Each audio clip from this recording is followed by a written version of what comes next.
la sesión extraordinaria de la Comisión de Hacienda. Le damos la bienvenida al ministro, los senadores. Señora secretaria, ¿usted tiene ahí el boletín, Sí, proyecto? los senadores tienen unas carpetas con los antecedentes del proyecto, Muy bien. que es el que contempla diversas medidas tributarias y financieras destinadas a apoyar a las micro, pequeñas y medianas empresas.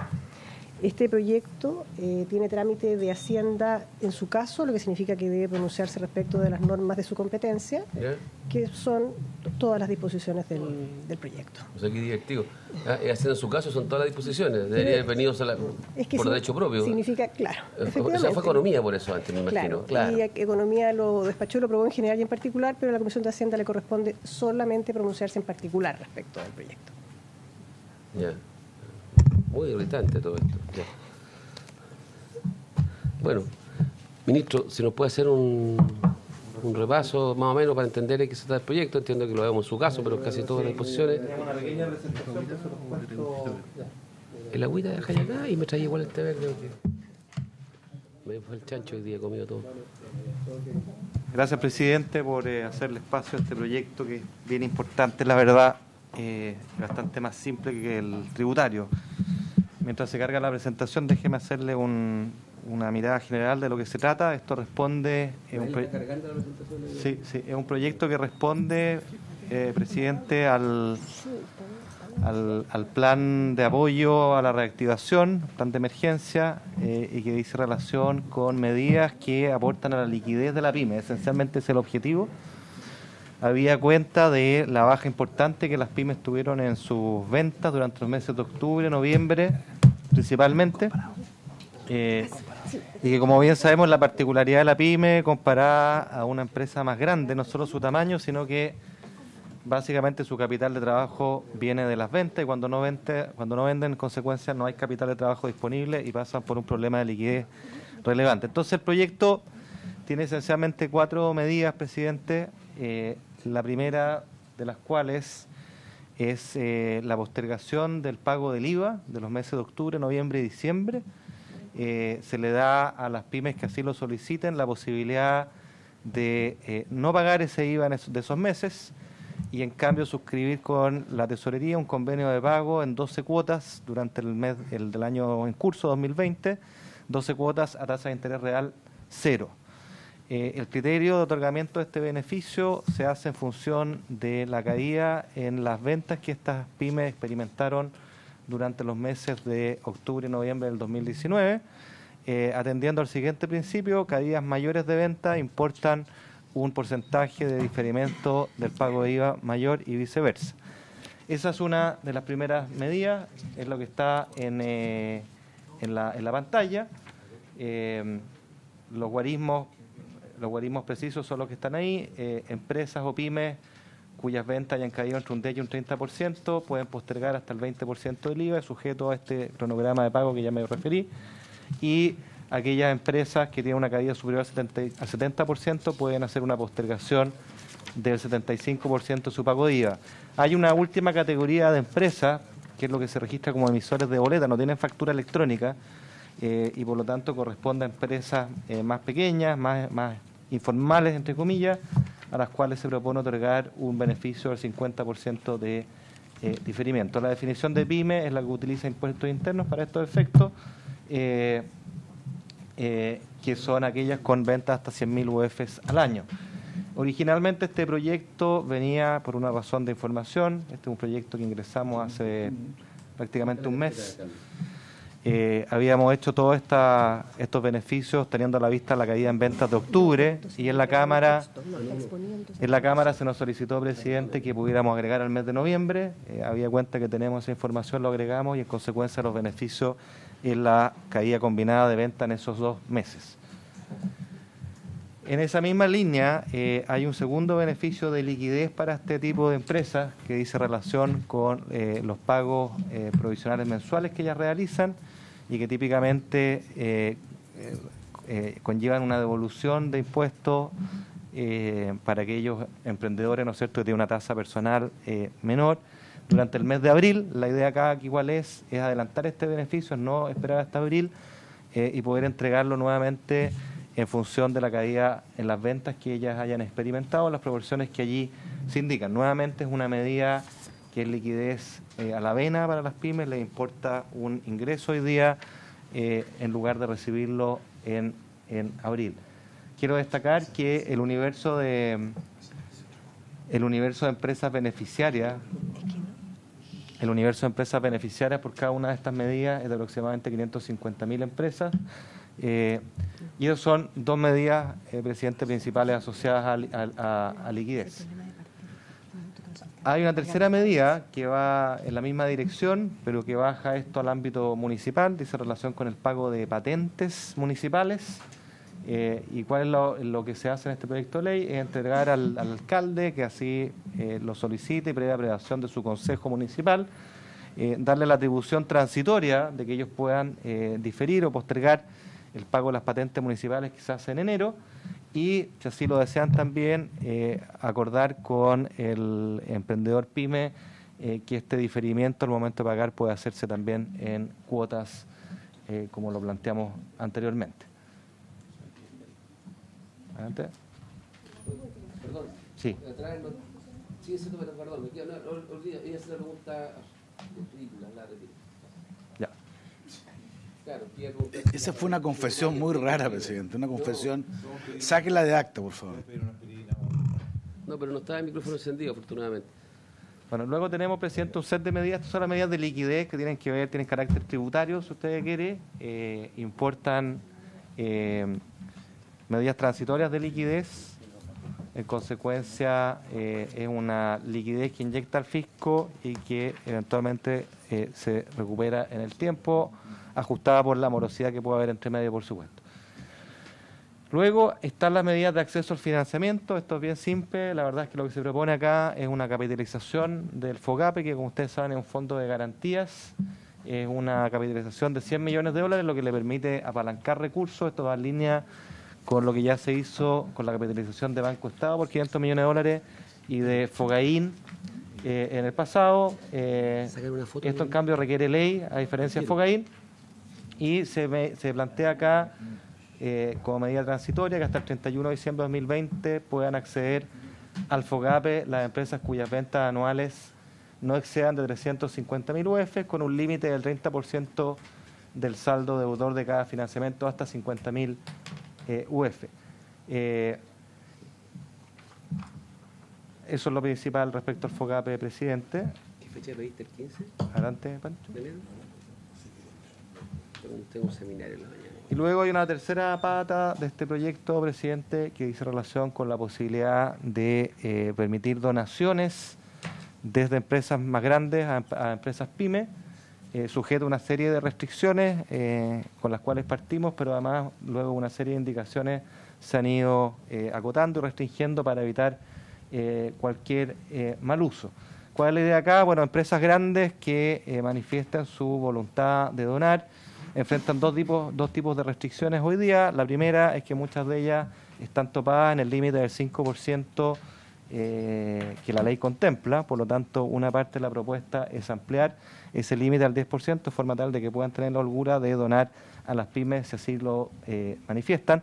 Y la segunda, por supuesto, es que esta donación a una pyme esté permitida por la ley y no sea sujeto de gasto rechazado, que es lo que ocurriría en la legislación vigente. Perdón, ¿el aumento del techo de 5 a 10% es para todo tipo de donaciones o solamente para que van dirigidas a estas empresas que queremos ayudar? Para las Porque que si van están topadas en el tope, valga la redundancia, están topadas ya en su 5%, al aumentarlo a 10, la pregunta es si eso va... No sabe, está para hacer otras donaciones. No, es solo para estos efectos. Exclusivamente para estos efectos es un tope especial para efectos de donar a las pymes beneficiadas por este proyecto. ¿Y es transitorio? Esta parte del proyecto tiene una vigencia transitoria de 1 año. Bueno, ¿y cómo funciona este sistema? Los donantes, las empresas grandes en este caso, transfieren dinero, especie o prestan servicio a MIPYME, incorporada, esto es lo primero importante, en un catastro electrónico público, lo subrayo. Las MIPYME, a su vez, sujetas de donaciones, emiten un certificado de donaciones digital para el donante. Y la metodología como opera este sistema: primero la MIPYME presenta un formulario electrónico para incorporarse a este catastro. el Ministerio de Economía verifica la calidad de mi pyme y su buena conducta tributaria mediante el cruce de información con impuestos internos. Superado, digamos, esta verificación, se incorpora al catastro que lo habilita a la pyme para recibir donaciones. Se establece un límite de donaciones por pyme de 300 UTM, es decir, no es cualquier monto el que ellas pueden recibir, y el límite del monto deducible como gasto para el donante, como ya me refería, el 10% de la renta líquida disponible o el 1,6 por mil del capital propio tributario. Adelante. Varias indicaciones que se han hecho en esta materia. Primero, hay un gasto fiscal asociado a el personal, el capital humano necesario para asegurar este registro y el proceso ya señalado. Y no está acá, pero en la Comisión de Economía del Senado se nos solicitó también que pusiéramos una restricción en la cual dejara claramente establecido, y no tuvimos problema en incorporarlo, que pusieran normas de relación familiar o sanguínea, no sé cómo es la palabra técnica, Manuel, respecto a la pyme que recibe la donación vis-a-vis del donante, de forma tal de evitar que esto pueda ser utilizado como un traspaso de fondos desde una empresa grande con un parentesco directo con la pyme en cuestión. Eso es el proyecto, presidente, en esencia. Lo resumo, entonces, son medidas pro liquidez transitorias que son tributarias. Está el acceso a financiamiento a través de FOGAPE, está la modificación transitoria a nivel de la ley de rentas municipales que otorga esta potestad transitoria al alcalde previa aprobación de su consejo municipal para postergar el pago de patente y efectuar un cronograma de pago. Y la última, la que me acabo de referir, que esta donación desde empresas grandes a sus primas a las pymes más pequeñas. Gracias, presidente. En materia financiera, gracias. Inmediatamente doy la palabra al senador García, solamente que estaba mirando el informe financiero. Aquí hay una referencia, se puede elaborar sobre el financiamiento del proyecto. Dice relación con, avisa o señala que se va a retirar recursos del Fondo de Estabilización. ¿Cuál es el...? ¿Por qué ocurriría eso? Para entender... ¿Estabilización? Sí. Eso dice el informe financiero. Esto, presidente, en el fondo es un préstamo a tasa de interés cero respecto a la pyme. Eso es, entonces implica menor disponibilidad de caja para el fisco en un periodo T0 hasta que se termine y una mayor disponibilidad de caja en el periodo T1 cuando se recupera. Esto es financiamiento a tasa cero para la pyme, en términos simples, y por lo tanto involucra transitoriamente un uso de caja que puede venir del FES, en realidad el dinero fungible, así que de todas las fuentes de financiamiento que el fisco tiene, pero en periodos de déficit fiscal, como es de público conocimiento y se ha informado en el informe de finanzas públicas, estamos utilizando el Fondo de Estabilización Económica y Social. Ya. Senador García, me ha pedido la palabra. Presidente, muy de acuerdo con el proyecto, que además tiene un sentido de urgencia que es clarísimo. Yo quiero hacer una consulta respecto del Fondo de Garantía, la capitalización en $100 millones del Fondo de Garantía. Lo que a mí me ha tocado recoger en la Araucanía, cuando se atiende a víctimas de la violencia rural, cuando se ha atendido distintas situaciones, el inconveniente con que normalmente se encuentran principalmente con el Banco del Estado, es que les exigen, además del fondo de garantía, una garantía real. No todas las personas tienen garantías reales, no todos tienen una propiedad. Hay muchas personas que se dedican, por ejemplo, a la actividad agrícola, pero que arriendan campos. Yo quería consultar cómo opera en realidad el FOGAPE. Si el FOGAPE, yo estoy hablando de créditos pequeños, que quedan cubiertos de más por la garantía que les entrega el FOGAPE. ¿Es suficiente esa garantía o además se les está exigiendo garantías reales, otras garantías reales que en el fondo significa que no les cursan los créditos? ¿Cómo pudiéramos hacer de que en realidad el fondo de garantía fuera suficiente para que se puedan otorgar estos apoyos crediticios? Gracias, presidente. Para entender su pregunta, está re buena. Usted dice que quienes deben otorgar los créditos es la banca, el sector privado. Sí. Y que el FOGAPE lo que hace de fondo es el respaldo, es la garantía de que cuando la persona concurre a pedir recursos, préstamo, la idea es que lo garantiza, el colateral sea el FOGAPE. Pero además del FOGAPE exigen... Otra garantía real. Y estamos hablando de créditos de qué monto en general, así que... 30 millones. Ya. O sea, la teoría sería que el FOGAPE no es suficiente. FOGAPE solo han costado. Ah, ya. Ya. Ah. Ya. Ya. Dejo la inquietud, ministro. A ver, esto, presidente, efectivamente nosotros ya habíamos activado una capitalización de FOGAIN, que es un fondo Corfo, que en el papel cumple exactamente el mismo objetivo que el FOGAPE, es decir, acá se entrega una garantía pública que hace que el sujeto de crédito enfrente menos riesgo de cara a los bancos, por lo tanto es más fácil acceder al crédito que le presten el dinero. Pero en el fondo lo que nos hemos dado cuenta es que el FOGAPE, por razones procedimentales o sistémicas, es mucho más ejecutivo que el FOGAIN. Ahí esa es la razón por la cual a posteriori venimos con esta capitalización adicional, la cual además requiere ley, porque FOGAIN no requería ley. Entonces, secuencial son los dos instrumentos que cubren públicos distintos, pero que dan la misma lógica, que es poder entregar una garantía que facilite que los bancos, el sistema financiero, en este caso Banco Estado, pueda aumentar los créditos que beneficien a estos empresarios pymes.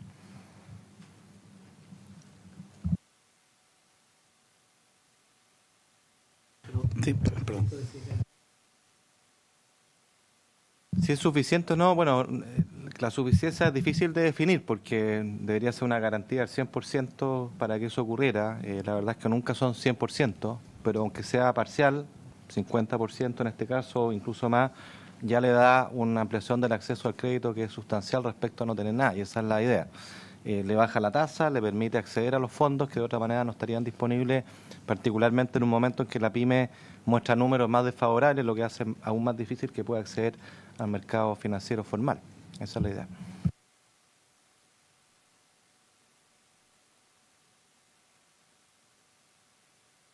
Presidente, a ver, mi duda técnica, porque lamentablemente las cosas van siendo evolutivas y aquí se plantea, y puede que no haya tenido alternativa al gobierno, si estoy planteando que los meses decisivos para efecto de hacer elegible o no una MIPYME es de octubre a noviembre, o noviembre.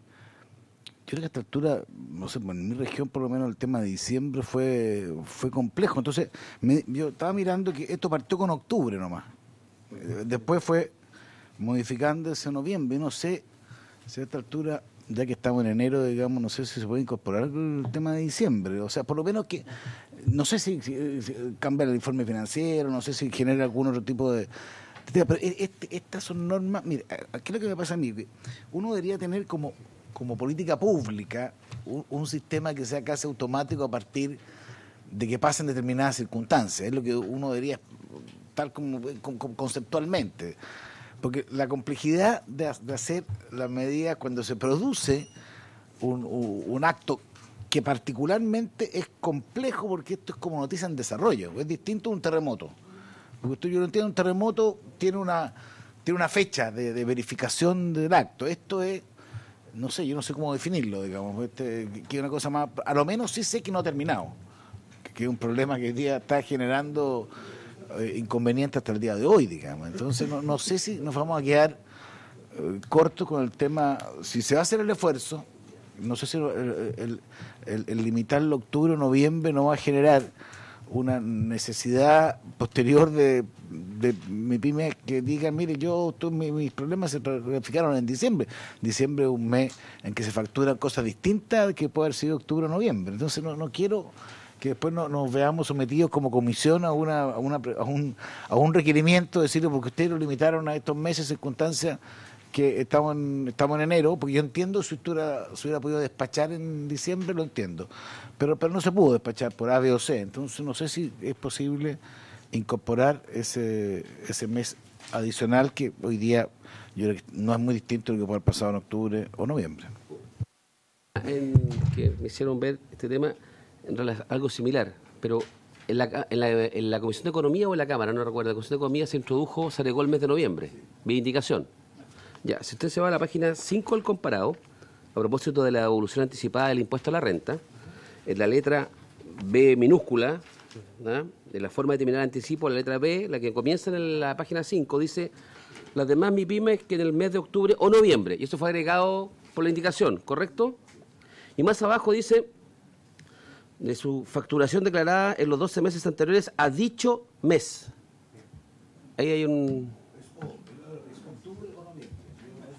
Entonces creo que es... o al mes respectivo será algo así, pero está... O sea, es muy menor, pero es que la pulcritud de la Comisión de Hacienda es de riesgo. Sí, senador Pizarro.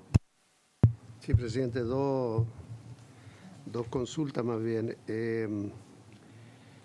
Primero, en lo que se refiere a la postergación del pago del IVA. Hasta el momento se entiende que es octubre y noviembre, a pesar de lo que usted hace referencia, que en la letra B dice mes de octubre o noviembre. Ahí uno entiende que es uno de los dos, o es octubre o es noviembre, y pero estamos entendiendo que esto debe ser al menos para esos 2 meses, y entiendo además que la idea es que se incluya diciembre. Ahora, mi pregunta al ministro, conociendo el sistema, cómo fue, porque lo que se busca aquí es que sea la propia PYME la que decida en qué momento se acoge a una postergación de este tipo, porque aquí no estamos hablando de una condonación del IVA, estamos hablando de una postergación del pago. Y eso tiene que ver con sus flujos de caja, tiene que ver con su estacionalidad, con los momentos en que puede tener mayores ingresos, menos ingresos, y cada cual acomoda esos flujos dependiendo de las necesidades que tiene o de las urgencias que tiene. Entonces, a mí me parece que en una situación, como ha dicho el senador Coloma, en que, por ejemplo, en mi región, la situación más dramática va a ser ahora, va a ser en enero y febrero. Ya fue en el mes de marzo, pero ahora en el mes de enero y febrero va a ser más dramática porque estamos con una sequía, porque hay baja del turismo ostensible, porque el comercio se redujo, porque estamos en una situación compleja. Entonces, ¿no sería tal vez conveniente pensar en que colocar el nombre de los meses sea una alternativa a plantear la posibilidad de que las pymes escojan en un lapso de 3, 4, 5 cuotas de postergación del IVA y ellos decidan en qué momento hacen uso de eso? No sé si me explico, porque si yo el día de mañana, producto del giro del negocio, mis ingresos mayores están en los meses de septiembre, octubre y noviembre, entonces puedo programar una postergación de 1, de 2, de 3, de enero, de febrero, de diciembre, para esa fecha. O sea, trataría de que tuviéramos más flexibilidad en esta materia, realmente para ayudar a las pymes, porque si no, esto puede ser pan por hoy día y hambre por mañana, porque al postergar se le puede concentrar el pago del IVA del mes respectivo más el que tiene atrasado, y va a ser un doble problema. No sé si se entiende el punto. Y lo segundo que a mí me tiene muy preocupado en esta materia es el tema del artículo 5 que se faculta a los alcaldes para la postergación del pago de las patentes municipales. Aquí se faculta a los alcaldes ya para postergar sin multa e intereses la fecha de pago de las patentes municipales para las MIPYMES según la ley 20.416. Y se entregan facultades transitorias a los alcaldes. Aquí se me producen dos inquietudes. Una, que sea una facultad de los alcaldes de determinar a qué pymes, a quiénes, y puede prestarse para mucho, por decirlo menos, vamos a entrar en un año electoral, mucha arbitrariedad, entonces yo se la doy al amigo, o se la doy al compadre, o al pariente, o aquí, o sea, entregarle la facultad al alcalde de esto, me parece que porque lo único que tiene facultad de este tipo, hasta donde yo entiendo, es el tesorero y el tesorero de la República, sobre la base de normas y parte del Servicio de Impuestos Internos, pero entregársela a un alcalde me parece complejo. Algunos dicen, bueno, si eso va a ser así, que participen entonces los consejos municipales.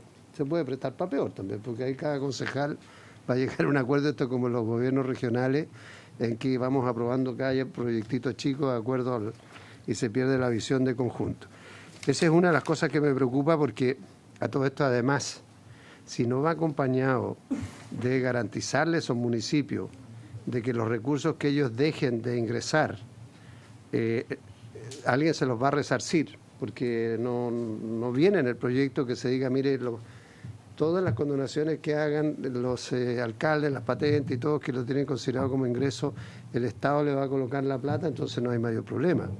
Pero en la práctica, los alcaldes cuando quieran hacer uso, les pidan que hagan uso de esta facultad, van a decir, bueno, ¿y quién me repone los recursos? Y aquí es donde tal vez, ministro, sería bueno insistir que un artículo de este tipo requiere de que el proyecto de ley que va a incrementar el fondo municipal contemple estos recursos, porque si no, lo que se nos va a producir es un problema grave, que las comunas que puedan tener más ingresos, más recursos, van a poder hacer uso de estas facultades, y las que no lo tienen, aunque quisieran, no lo van a poder hacer. Y eso genera una discriminación bastante poco adecuada. Eso es lo que quería plantear, presidente. Muchas gracias. Ministro, ¿cómo ve? Aquí hay inquietudes. Está bien, bueno, de eso se trata. A ver, déjeme tratar de responderle lo más claramente posible. A ver, respecto a lo que se planteó de aquí de octubre y noviembre, es importante tener en mente que esto es simplemente como criterio de elegibilidad de las empresas que pueden acoger estos beneficios, como para tener la muestra. Yo estoy de acuerdo que acá uno quisiera agregar diciembre, dado que ya ha pasado el tiempo y pasó diciembre, pero acá creo que lo ideal es enemigo lo bueno, en el sentido que nosotros tenemos que movernos y dar respuesta. De hecho, por eso cuando el proyecto ingresó, nosotros teníamos a la vista la información de las ventas de octubre, una a una, con microdatos de impuestos internos. O sea, fue una pega bien larga de poder calibrar todo esto. Y en la Cámara se nos pidió que incorporáramos noviembre. Y bueno, en el mes de diciembre, teniendo los datos de noviembre, pudimos hacer aquello. Creo que si ahora uno quisiera incorporar diciembre, se puede hacer, pero solo va a alargar el proceso, porque créanme que son 550, es una base de varios cientos de miles de empresas que hay que meter en la juguera y no es tan rápido. Ahora, la buena noticia, ¿cuál es? Es que dos cosas. La muestra de noviembre versus la de octubre no cambia mayormente.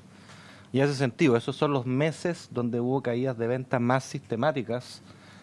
Yo concuerdo con el senador Coloma que probablemente en diciembre, si uno sobre todo piensa en el sector comercio, el sector turismo, probablemente ha habido bajas, pero son menores, y esos son los datos que tenemos en el agregado, menores que las de estos 2 meses. Entonces estamos tomando como punto de referencia los peores 2 meses de los últimos años, que además es consistente con la caída que vimos en el IMASEC, ¿no es cierto?, de 3,4 y 3,3% en esos meses. Entonces creo que estamos tomando una muestra que es consistente con el peor momento de estas pymes y nos da una muestra representativa para poder otorgarle el beneficio sin perder generalidad respecto a agregar un tercer mes como podría ser diciembre.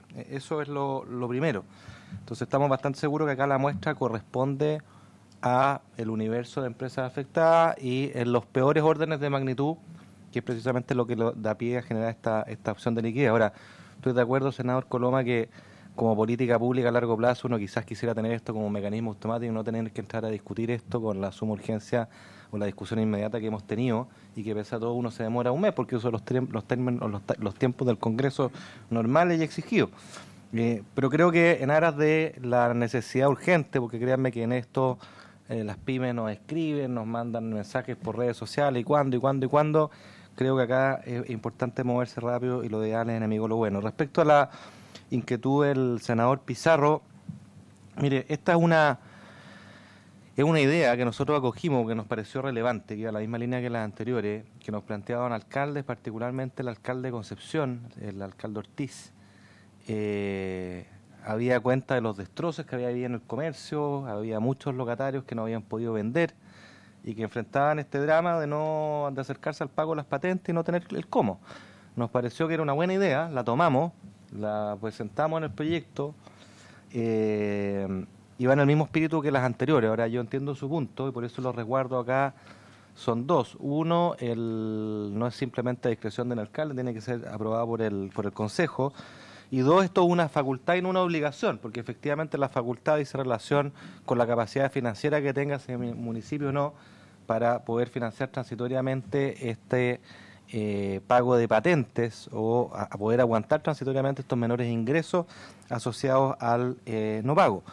Eso es correcto. Creo que, claro, en en la misma línea del senador Coloma, en el mundo ideal uno quisiera tener mecanismos que compensan las comunas que menos tienen, de forma tal de que todas puedan acceder a este beneficio.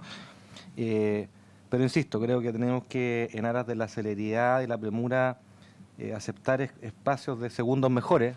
Creo que es lo que tenemos acá, no es perfecto, pero al menos actúa con sentido de urgencia y se hace cargo de buena parte del problema. Considerar además, senador, que dentro del paquete fiscal hay de hecho un aumento del Fondo Común Municipal, si mi memoria no me falla, eran 50 millones de dólares, lo que eventualmente, ¿no es cierto?, va a permitir que otras comunas que no tienen los fondos puedan concurrir con medidas de este tipo. Hay también recursos dedicados a la construcción y restablecimiento de las ferias municipales, de los comercios municipales abiertos. Insisto, creo que sus puntos son bien atendibles, pero creo que viene de una buena idea el alcalde de Concepción que nosotros recogimos. Nos pareció bien, la hemos consultado con otros alcaldes y va en línea del resto del proyecto.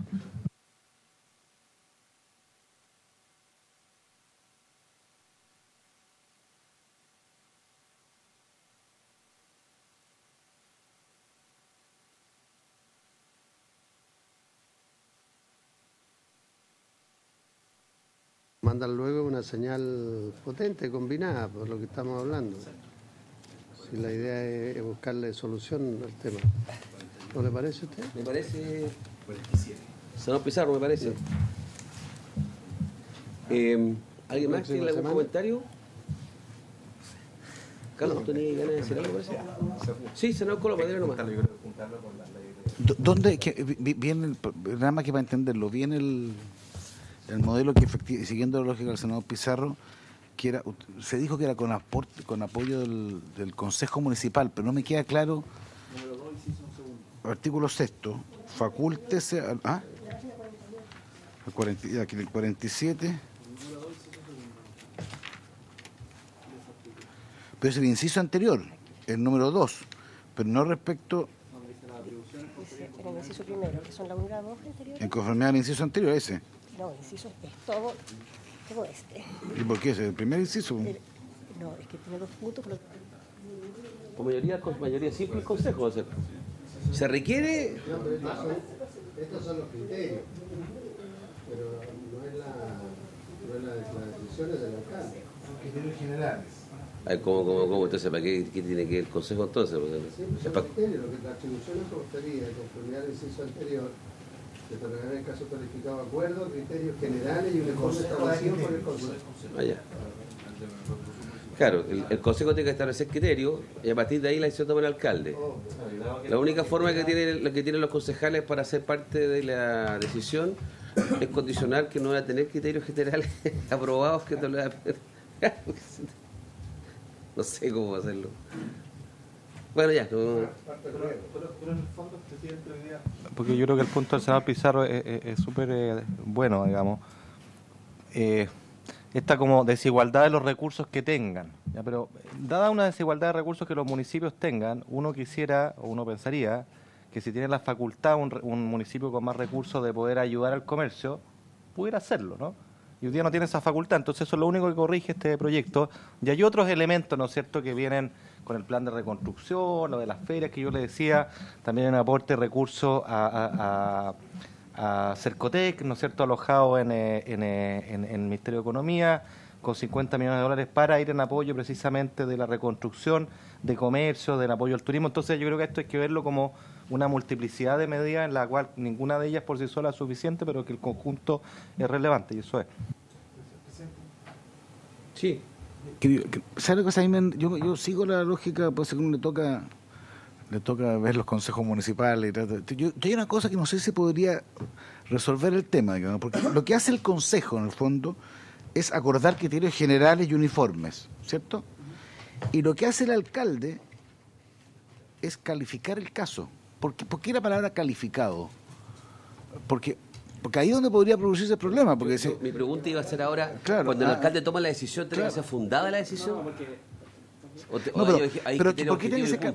A mí yo prefiero que el criterio sea general y uniforme, y el alcalde opera conforme al criterio general y uniforme. Pero aquí está diciendo lo que además tiene que calificar el caso, y ahí es donde puede producirse el problema. Estoy tratando de resolverlo, no de generar problemas. A ver, Como está redactado, perdón, presidente, como está redactado sí, es que la micrófono. Como está redactado es que la calificación que hace el alcalde del caso es que sea conforme a los criterios que le ha dado el Consejo. Es decir, no es cualquier caso, es aquellos casos en que en el análisis del alcalde se ajustan a los criterios que le ha fijado previamente el Consejo. Esa es la calificación.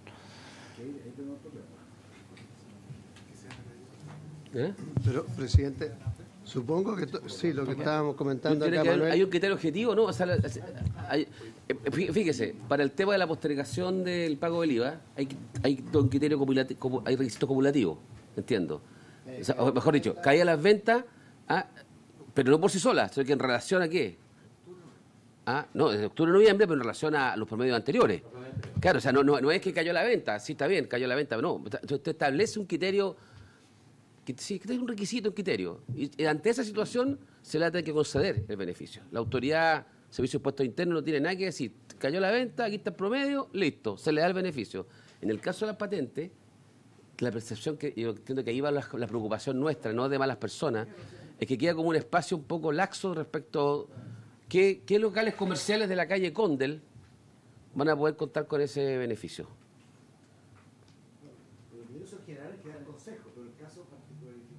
Califica si es el caso del alcalde. No sé si podemos redactarlo. Porque si Presidente, cumplen los requisitos, el checklist. No, que son temas, también hay que tener cuidado, porque entrar a la casuística Sí. da para todo. Por eso que cuando estábamos pensando ahora que tendría que ser en relación, por ejemplo, a este objetivo, la caída de las ventas, la caída de las ventas tiene que ver con el consumo y el impuesto al consumo, que es el IVA. En el caso de las patentes es distinta. La patente es el permiso, la autorización para poder establecer un negocio, desarrollar una actividad, y esa persona puede haber sufrido igual un daño, y a lo mejor en comparación a si se toma solamente las ventas, no aparece con un daño, porque las ventas, por comparar con el mes anterior, puede que se dé esa situación, pero cuando tiene que renovar patente, si ha sufrido el daño posterior, va a necesitar un cierto apoyo.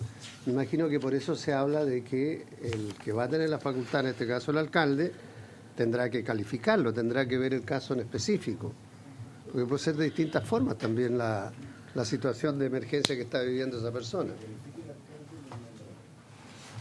Pero no libremente. Me gusta el criterio. No, es que caso calificado. O sea, criterio.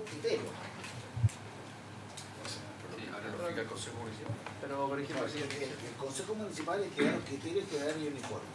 El alcalde lo puede usar esta atribución en caso calificado.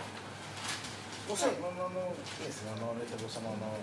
Yo entiendo que la velocidad, pero no sé si la palabra caso calificado ayuda o no. Eso lo estoy tratando de plantear. Hay criterios objetivos, pero que no va a haber nunca arbitrariedad. Eso es lo que importa. Pasa que acá, si me permite, presidente. Sí, por supuesto. O sea, yo entiendo el punto y coincido en la aprehensión que se hace. Pasa que acá tenemos el siguiente trade-off. O sea, yo creo que en medidas de emergencia o situaciones de emergencia, lamentablemente una vez tiene que no actuar como si estuviera en régimen, donde uno quisiera tener todas y cada una de las condiciones y la burocracia, el reglamento. Efectivamente hay una suerte de voto de confianza en alguna medida en que el alcalde que está más cerca del problema es capaz de identificar cuáles son los casos, y por eso se habla de los casos calificados. Pero yo concuerdo con la... ¿no? Y una medida, eso es lo otro, es importante verlo en esos términos. O sea, los malos usos que puede haber son acotados por ese lado.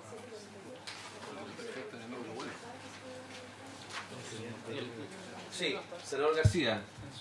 Sí, presidente, en realidad el beneficio tampoco es eximir a las pymes de la patente, sino que simplemente es postergar hasta en 3 meses sin multa de intereses. Esa es una alternativa, y la alternativa 2 es autorizar para el pago en cuota hasta en 6 cuotas mensuales. Entonces es difícil de que se vaya a prestar para alguna situación de malos manejos. Además, la Contraloría siempre va a estar encima de este tipo de situaciones. Yo creo que podríamos aprobarlo como está, porque si fueran con donaciones, si fuera de que yo creo que habría como un mayor interés, pero en realidad es bien agotado el beneficio. 12 proyectos, salvo el interés cero, no hay más costos fiscales. Bueno, y la administración. No, pero El interés cero. la donación sí. Interés cero. No, si no estoy no. Bueno, yo alguna inquietud. Carlos. Mira, yo... Mira, sobre el conjunto de medidas especiales para sortear la crisis, yo la verdad que la acepto y supongo que se ha estudiado en las otras comisiones.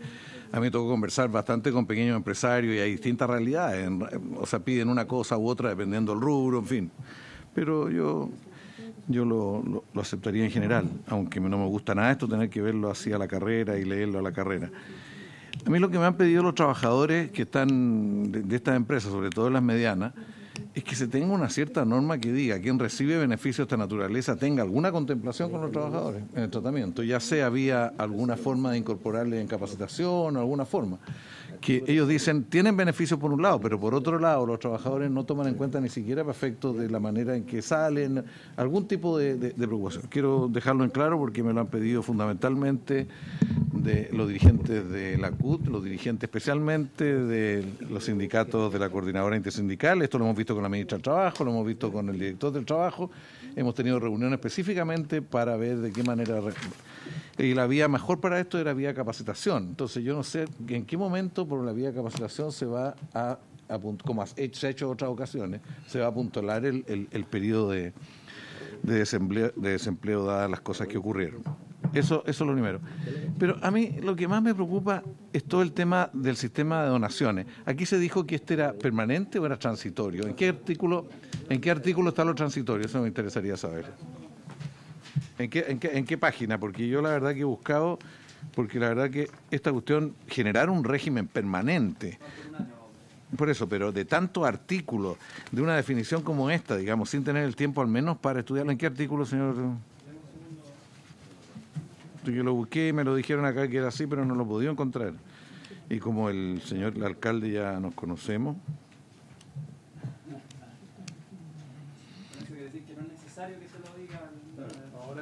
Eso es lo que quería decir, efectivamente. Está bien despierto. Es que me escriben por otro lado. No le crea al alcalde, no le crea al alcalde. Que no le crea. Ministro, usted lo viene conociendo, pero bueno, es un tema. Hablemos de eso en un tiempo más.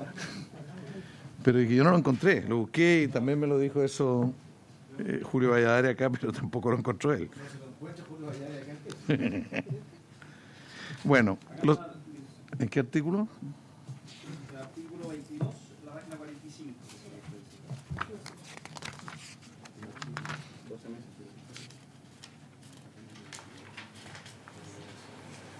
¿Ahí dice plazo?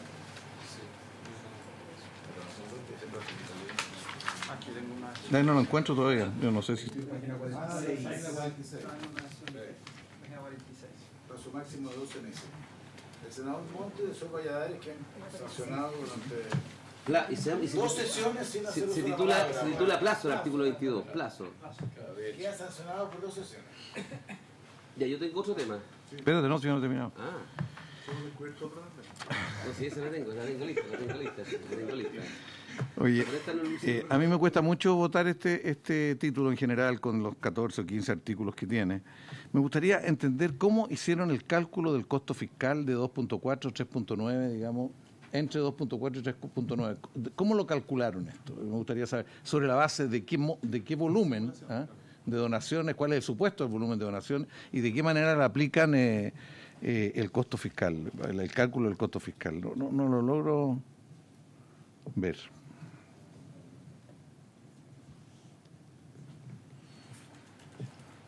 Quiero aclararle a la comisión de que esto no son solo mi pyme, ni son solo pymes, aquí también están las medianas empresas, y que las donaciones aquí tienen, sí, dice, está bien, son por sobre las 75.000 de los otros. Bueno, pero aquí se dice que estos son bienes, servicios y dinero.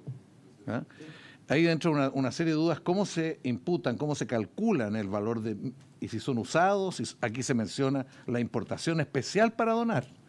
Se menciona la posibilidad de hacer importaciones para... A mí me interesaría entender cómo se llega al 2.4 y 3,9. ¿Cuáles son los supuestos que hay ahí?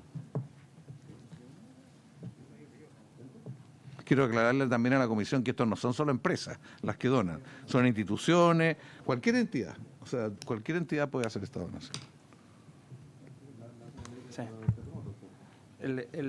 Para efecto del informe financiero, senador, se tomó como supuesto la experiencia de la ley de reconstrucción del año 2010, en forma posterior al terremoto de la época, donde hubo una ley especial en que creó un Fondo Nacional de la Reconstrucción donde se permitían donaciones para efecto de la reconstrucción, y a partir de la experiencia de las donaciones que se realizaron bajo esa ley es que se hicieron las estimaciones para ver el impacto de esta ley. Y en relación a su segunda pregunta de cuál es el costo en el caso de donaciones en especie, es decir, donaciones de bienes, el proyecto regula específicamente que el costo es el valor de adquisición. Es decir, reajustado.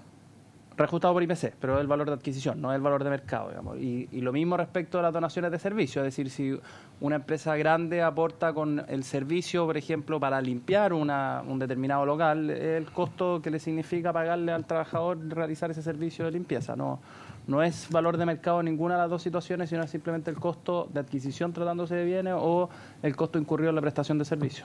¿Qué cosa se le también? ¿Qué cosa el que dona, que aquí tiene un límite, él lo considera gasto? ¿Qué otra cosa, qué otro beneficio tiene, salvo de tratarlo como gasto? Principalmente, se libera el impuesto a las donaciones, se le permite al donante la deducción como gasto del monto donado y se libera el trámite de insinuación judicial. Son los tres principales beneficios que contemplan la inmensa mayoría de las leyes de donaciones que establecen franquicias especiales. Sí, está bien. ¿Y hay alguna sanción en caso que haya sanción especial en caso que haga un uso irregular de sí?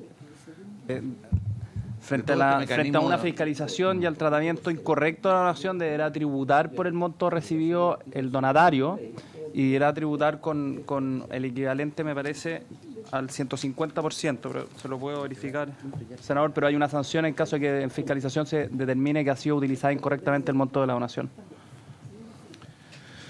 Bien, gracias. Ya. En materia de depósito de informe financiero, el tema financiero, perdón, en la página 22, se puede irse al comparado, página 22,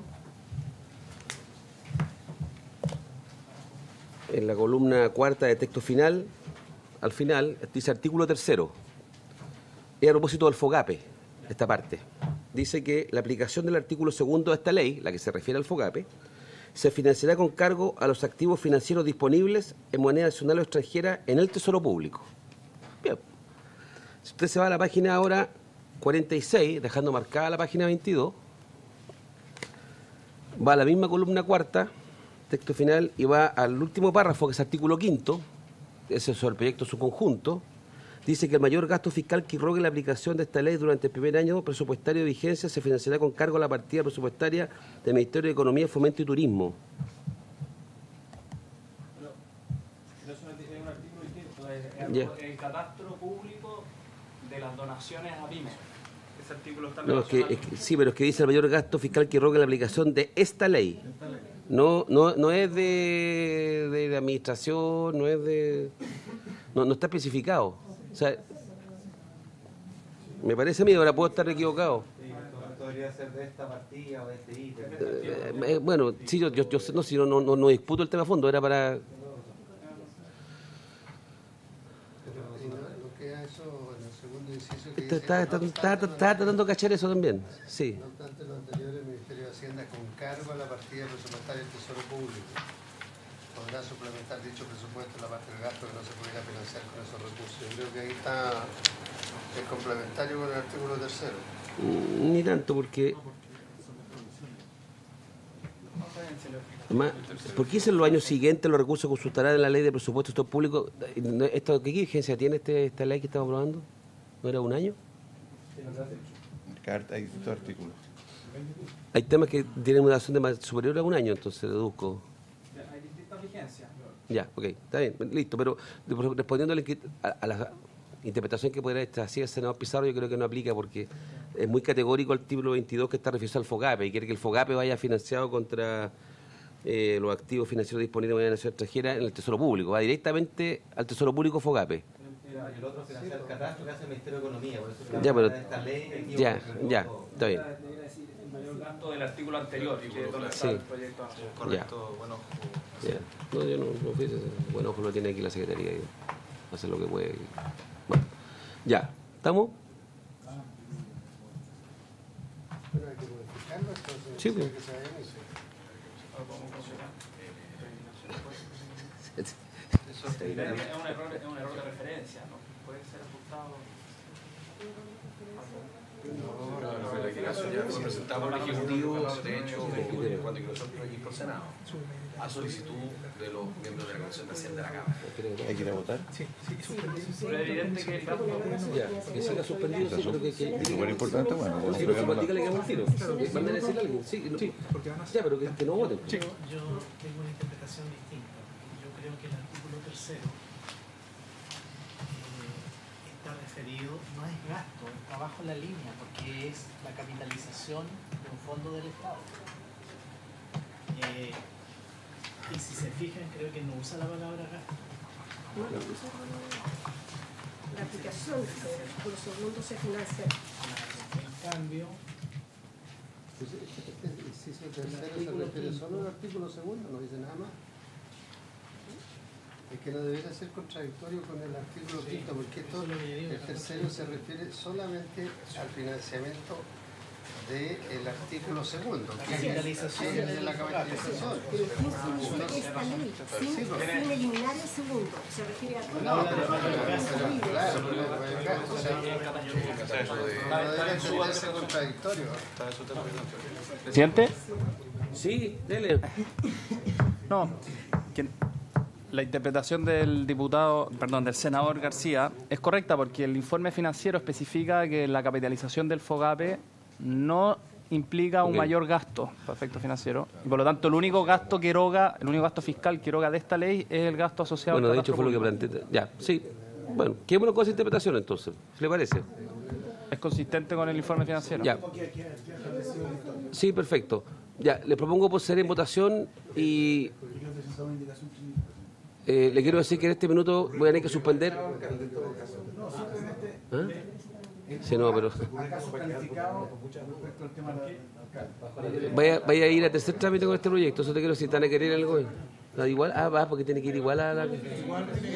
Ya, tiene que ir, tiene razón. Oye.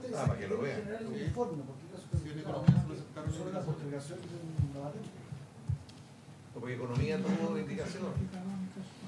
Economía también tuvo indicación. Se va de todas maneras de hacer trámite de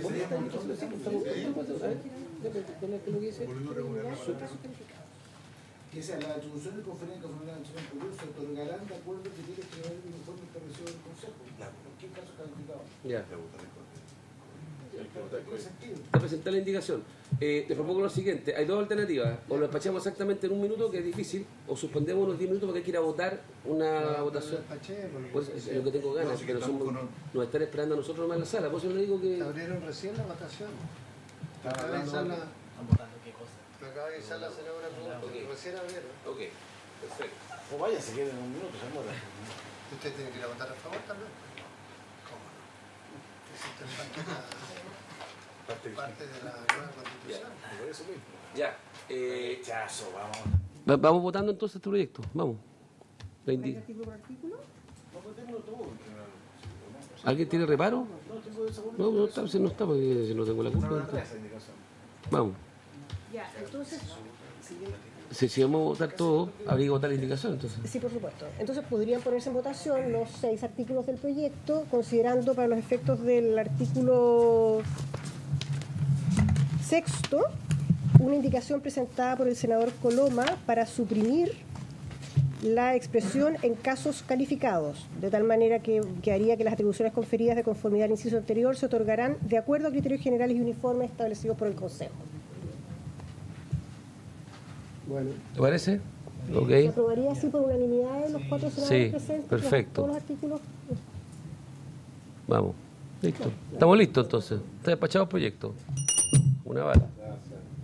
Y en enero entonces entra el fortalecimiento del fondo común. Vamos a eso. ¿Tengo que levantar la sesión? Eso, no. A ver, ¿puedo suspender? Sí. Yo puedo suspender 5 minutos para ir a votar. Y después tengo que quedar 2 temas pendientes del proyecto de organización tributaria. ¿Agregamos tu voto al proyecto o acabamos de votar el proyecto? Sí, yo pensé que me iba a esperar, compañero. No, pero... ¿Qué me mantengo? De todo. O sea, no iba a votar a favor, pero pensé que iba a votar. Fui a votar y volví. No, pero Dijo el presidente que vamos a... Mire, yo la verdad que toda la parte de donaciones, que es por un año y es poca plata, estoy dispuesto a aprobarla. Lo que sí pediría un compromiso, ministro, que no nos van a meter esto, la renovación de esto a través del presupuesto en un artículo de los 75, 76. O sea que si lo hacemos, un compromiso suyo, que sea producto de una evaluación, porque esto puede resultar bien. Yo no tengo, pero es totalmente novedoso esto, no lo hemos hecho. Es poca plata y es solo por un año, entonces hay un tiempo para ver el efecto efectivo. ¿Ah? ¿Cómo? Hay mucha expectativa en tus propias donaciones. Bueno, dice que tú vas a donar mucho. Por eso que dice que es cero. Por eso que dice que es cero. Bueno, y respecto al resto de los artículos, yo acepto y me imagino que lo han conversado con todo, porque esto es bien de efecto de situaciones, y además hay situaciones bastante diversas. Sí. Voto a favor. Sí, no, si no puede cerrar. Ya, a favor. Ya, muy bien. Oye, voy a suspender 5 minutos. Suspendo 5 minutos y volvemos.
reabre, reasume, no sé cómo se llama la Comisión de Hacienda.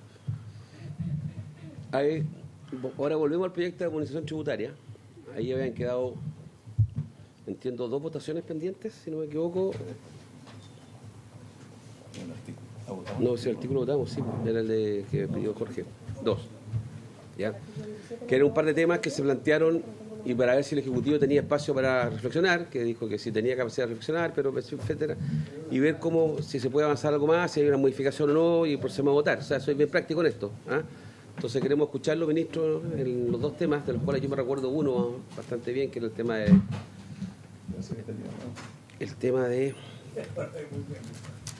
Presidente, en realidad quedaron 4 temas pendientes.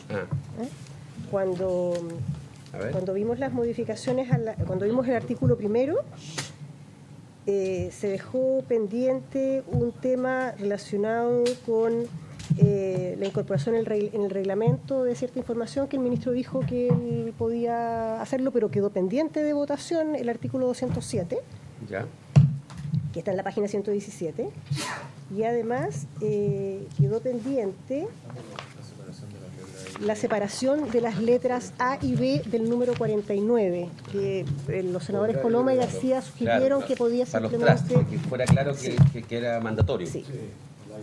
Esos 2 temas quedaron pendientes de resolución en el artículo primero. Y además de los que yo llamo los 2 temas... Y además... lo que yo damos los 2 temas, que no me acuerdo exactamente cuál era el 2 temas. Uno que establecía un plazo, que se había eliminado un plazo. Impuesto a ganancias de capital por compraventa de inmuebles. Claro, para regular la habitualidad de 1 o 4 años para las subdivisiones. Sí. ¿Ya? Los gastos, la imputación de los gastos. Bueno, ¿por qué no hacemos un repaso de eso y vemos? Claro. Hay que buscarlo. A ver, nosotros... respecto a la norma de gasto, yo quisiera que volviéramos a leer esa parte porque lo revisamos y creo que está bastante claro y se despeja la duda que se planteó. De hecho, me pareció que cuando lo leímos también se despejó aquello. Pues sería bueno quizás volver a verlo. Página 257. Sí.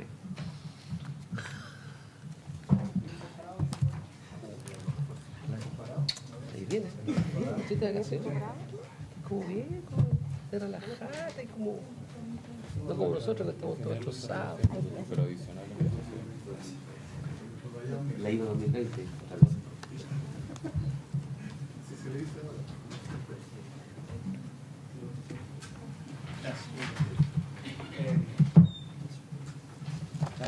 La IVA 2020.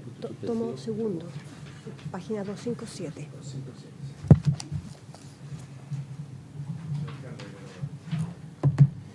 Sí. Del alcalde 207. Está bueno, presidente. 257. La modificación tomo que incorpora un nuevo numeral en el artículo 31, que incorpora el numeral 14 para regular aquellos casos de responsabilidad objetiva y a su vez incorpora situaciones en las cuales se llega a un acuerdo vía transacción judicial. Presidente, se planteó en esta mesa si es que situaciones, por ejemplo, como aquellas que tenían un origen ilícito, como por ejemplo una situación en que se sancionaba un caso por colusión, se planteaba en esta mesa si podían ser a partir de esta modificación deducidas como gastos necesarios para producir la renta.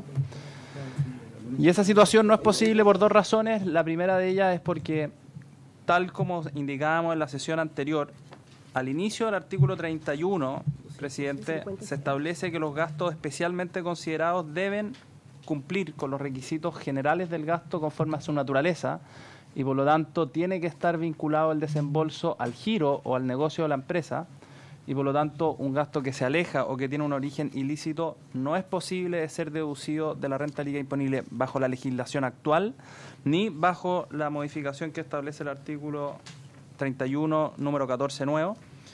Y en segundo lugar, presidente, también se planteaban situaciones como aquellas en las cuales el pago de una multa podía eventualmente ser deducida bajo la nueva incorporación que hacía el numeral 14, situación que hoy día también está expresamente contemplada en el artículo 21, donde establece que las multas deben ser agregadas a la renta líquida imponible y por lo tanto el artículo 21 tiene primacía sobre el artículo 31, número 14, y además el propio artículo 31, número 14, como indicábamos, exige que el desembolso para poder ser deducido a la renta líquida esté relacionado al negocio de la empresa. Por lo tanto, ese requisito esencial, primordial, que debe cumplir todo desembolso en este caso también sería aplicable y no estaríamos en una situación en que un gasto que tenga un origen ilícito o un gasto que corresponda a una multa en beneficio del fisco pudiese ser deducido a la renta líquida imponible. Ya. O sea, yo consulté por mi parte también con un par de personas y la información que me dicen exactamente esa, que no cabe que se rebajen los gastos provenientes de conducta ilícita en las normas. No, está bien, eso me queda claro a mí. Ya. ¿En votaciones? ¿Se le parece? No, porque el senador es que va a votar contra. El presidente pone en votación el artículo 31, número 14. ¿El senador García? A favor. ¿Senador Coloma? A favor. ¿Senador Pizarro? A favor. ¿Senador Montes? ¿Presidente? A favor. Se aprueba entonces por 4 votos a favor y 1 en contra.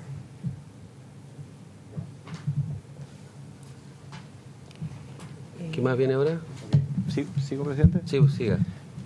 Después estaba la segunda inquietud respecto a las letras A y B, que se había propuesto refundir o eliminarlas para aclarar. Nosotros estamos... ¿Qué página es? Página 48 y siguientes. Primer. Claro, nosotros no tenemos problema en esa propuesta, sin embargo, luego de releerla y releerla, creemos que pese a todo queda más claro con el A y el B, y el punto originalmente el adelantado no aplica en realidad, pero si ustedes plantean sacar la letra A y B, no tenemos problema, pero creo que queda un poco más confuso en vez de más claro. ¿Ese era el podrá o el deberán? Así es.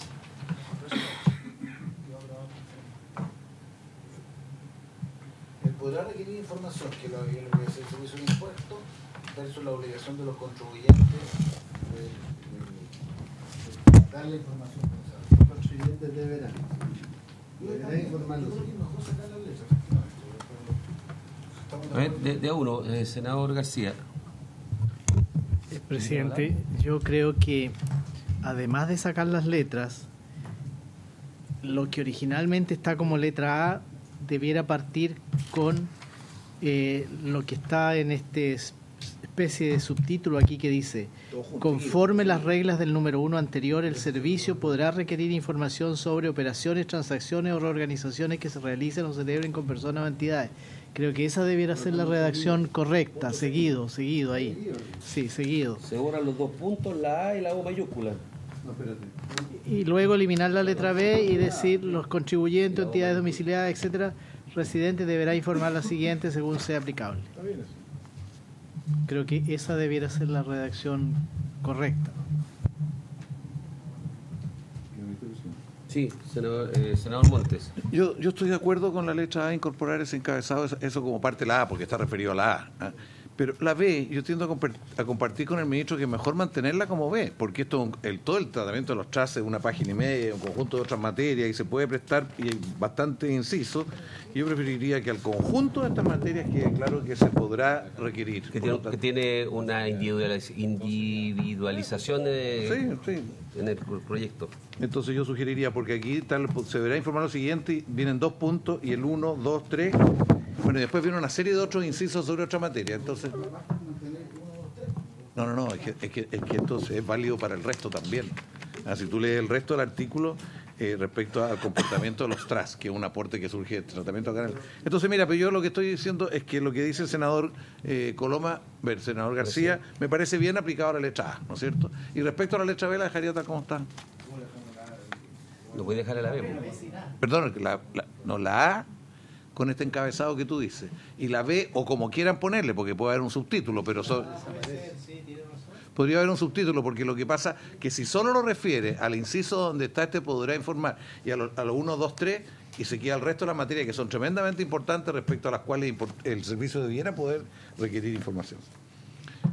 ¿Me entiende, ministro, lo que estoy tratando? Es lo mismo que usted decía que... A ver, senador García, demos la oportunidad, senador García. Presidente, yo entiendo que lo que el senador Montes propone es que diga 2 normas especiales para la entrega de información. A, conforme las reglas del número 1 anterior, el servicio podrá requerir información sobre operaciones, transacciones o reorganizaciones, etcétera. B. Los contribuyentes o entidades domiciliadas, residentes, establecidas... Es que Yo estoy de acuerdo con eso. no, porque lo que sucede, senador, es que la letra B es una derivada de la letra A y del encabezado, porque es conforme a las reglas del número anterior, son de las reglas generales de solicitud de información de impuestos internos respecto a estructura en extranjero, y la letra B es un subconjunto que es conforme a esas mismas reglas y conforme a la solicitud de información de impuestos internos, el contribuyente deberá aportar la información en los términos que se señala a continuación, pero si eliminamos y ponemos en un apartado distinto, vamos a quedarnos sin que la obligación de entregar esa información sea conforme a las reglas generales que están al inicio del articulado, y a su vez que esa entrega de información sea consecuencia de la solicitud de información que hace impuestos internos.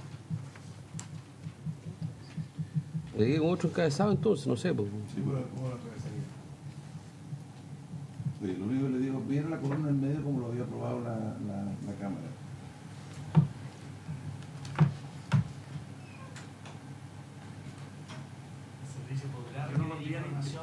Sí, estoy de acuerdo, como un párrafo, y en el párrafo a continuación yo sacaría las letras y haría dos párrafos. Conforme a la regla número 3 del servicio podrá requerir información sobre, como señalaba el senador García, a continuación, operaciones, transacciones, párrafo 1, párrafo 2, dentro de las normas especiales, los contribuyentes o entidades establecidas eran sin letra B ni sin letra A. Es que ocurre que no calza la letra porque dice, no quiero lesear, pero sí voy a hacer. La letra B, la letra B, la página 49, tienes que leerla. Si tú lees la primera frase, no dice nada. Porque esa primera frase tienes que leer en conexión con el encabezado, conforme a las reglas del número 1 anterior, el servicio podrá requerir información sobre. Entonces si tienes que conectar el encabezado con la B, porque si no, mira cómo te quedaría si la lees, si la separas. Te quedaría: los contribuyentes o entidades domiciliadas, residentes establecidas o constituidas en el país, que tengan o adquieran en un año calendario cualquiera de la calidad de constituyente o settlor, beneficiario, trustee o administrador de un trust creado conforme a disposición de derecho extranjero. No dice nada. Es que si la lees así, al revés, si dices conforme, normas especiales, conforme a las reglas del número anterior, el servicio podrá requerir información sobre los contribuyentes o entidades domiciliadas. ¿Me explico, no? Lo que pasa es que la letra A versus hay una relación de género-especie. La letra A se refiere a ciertas transacciones en el extranjero. Reorganizaciones, habla de transacción, operaciones generales. Y la letra B se refiere a algo más específico. Los trusts. Que son los trusts. Por lo tanto, son dos supuestos distintos. Mira, yo le tengo otra solución. Le tengo otra solución, aunque sea repetitivo. ¿Ya? 2. Normas especiales para la entrega de información. A. Conforme a las reglas del número anterior, el servicio podrá requerir información sobre operaciones, transacciones y organizaciones. B. Conforme a las reglas del número anterior también, uno anterior, el servicio podrá requerir información sobre los contribuyentes o entidades domiciliadas, y te queda todo autocontenido. No es que no podrá, deberá, porque esa es obligación. No, bueno, entonces no, porque es que ocurre que la obligación es del contribuyente. No, pero ahí deberá. No podés poner como contribuyente. Para estos efectos, dice, se deberá informar lo siguiente según sea aplicable. Los contribuyentes deberán informar. No, eso está bien. Sí. Lo que quiero decir es que, a ver, yo no quiero, pero es que aquí está hablando un tema de redacción nomás, no estamos hablando de tema de fondo, ¿estamos de acuerdo? Ya. Como está establecido esta redacción inicial acá en este texto, el encabezado dice: conforme a la regla del número 1 anterior, el servicio podrá requerir información sobre 2 puntos. ¿Sobre qué? ¿Qué dice la A? Sobre la operación, transacción y organizaciones que se realizan, bla, bla, bla. Y eso y hay que volver a leer, si usted quiere. Conforme a las reglas del número 1 anterior, el servicio podrá requerir información sobre B, los contribuyentes, entidades domiciliadas, etcétera. Entonces, lo que yo estoy diciendo, ¿cómo que no? Así está establecido. Es que si tú no lees, Jorge, si tú no lees conforme... No hay necesidad de hacer la referencia. Si cambian la letra A al conforme las reglas, como se ha dicho, la otra tiene que quedar como un párrafo sin... No, es que lo que quiero decir es lo siguiente. A ver... Asimismo, el servicio podrá requerir información No, sobre... lo que ocurre es que... Jorge, si la letra B, si tú lees la letra B, si alguien lee la letra B solo, no se entiende nada porque no dice nada. Entonces, por eso que es fundamental agregar, es agregar lo anterior. El servicio podrá requerir información sobre qué, sobre los contribuyentes, entidades domiciliadas, residentes, establecidos, constituidas. Para estos efectos se deberá informar lo siguiente según sea aplicable, y ahí se aplica todo. Pero ahí es donde está el problema. Bueno, entonces, el origen de esta duda viene de ahí. Porque ¿qué es lo que ocurre? Que los TRAS tienen que informar. ¿Le soliciten o no le soliciten? Entonces eso es lo que hay que reafirmar. bueno, entonces reafírmalo con un texto expreso, ¿cuál es el problema? Está bien por eso, pero no, es que podrá informar el que quiera la información. Da vuelta, requerimiento. No tiene que informar cuando se los pida. Cuando se los pide. No es que necesariamente tiene que informar, porque No, esto tiene que informar. esta es una prerrogativa que se está dando a impuestos internos. No, tiene que informar. Cuando impuestos internos. Aquí deberá informar, eso es lo particular del tratamiento que se le dio a este capítulo. El tratamiento que se está dando, se le está dando la prerrogativa de impuestos internos que solicita la información. Es una prerrogativa que tiene impuestos internos. Podrá determinar que en determinadas circunstancias, por razones X, no es relevante la información. Origen del problema. Pero lo que quiero decir, Manuel, es que en el caso de los TRAS, los contribuyentes tienen que informar lo que están haciendo, el tipo de negocio, cómo están, el tipo de contrato que tienen, etcétera. Tienen que, pídanselo o no se lo pidan, tienen que hacerlo. Esto fue parte de la discusión que partió hace rato. Siempre el impuesto interno tiene posibilidad de requerirlo, pero acá puede. Y mira el último inciso. No sé si lo hace. El último inciso es que si la información es incompleta y tiene sanciones, en fin. Por supuesto. El peso de la prueba está en el contribuyente.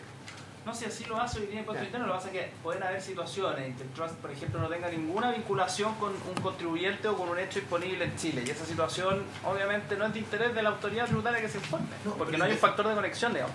Sí, esto no busca restringir las facultades que tiene el servicio, o que el servicio en todas aquellas situaciones que tiene interés, y desde luego tiene interés en conocer las inversiones del extranjero, así lo haga.